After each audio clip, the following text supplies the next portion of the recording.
বরগুনার পৌর অডিটোরিয়াম ভবনটি স্থানীয়দের কাছে টাউন হল নামে বেশ পরিচিত। পুরাতন ভবন ভেঙে একই স্থানে ৭ কোটি টাকা ব্যয়ে ৫০০ আসন বিশিষ্ট অডিটোরিয়ামের নির্মাণ কাজ শুরু হয় ২০১৮ সালের ২০ মার্চ। চুক্তি অনুযায়ী ২০২০ সালের ২৭ মার্চ কাজ শেষ হওয়ার কথা থাকলেও করোনার কারণে ঠিকাদারের আবেদনে ওই বছরের ২৩ আগস্ট পর্যন্ত সময় বৃদ্ধি করা হয়। এরপর পেরিয়ে গেছে আরও ৪ বছর, কিন্তু এখনও শেষ হয়নি নির্মাণ কাজ। ফেলে রাখা হয়েছে দীর্ঘদিন ধরে, এমনকি তদারকি না থাকায় সেখানে এখন আখড়া গেড়েছে মাদকসেবীরা।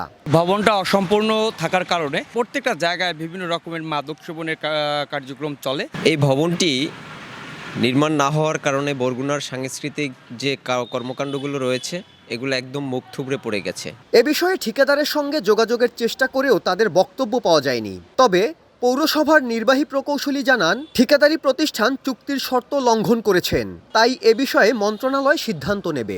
জেলা প্রশাসক মহোদয় এটা অলরেডি মন্ত্রণালয়কে চিঠি দিয়েছেন, টাইম এক্সটেনশন অনুমোদন হলে ঠিকাদার কাজ করবেন এই মর্মেই আমাদেরকে আশ্বাস দিয়েছেন। পৌর অডিটোরিয়াম ভবনের নির্মাণ ব্যয়ের ১ কোটি টাকার যোগান দিয়েছে পৌরসভা, বাকি ৬ কোটি টাকা দিচ্ছে সরকার। এখন পর্যন্ত ৪,৭৮,৯৯,০০০ টাকা বিল দেওয়া হয়েছে ঠিকাদার প্রতিষ্ঠানকে।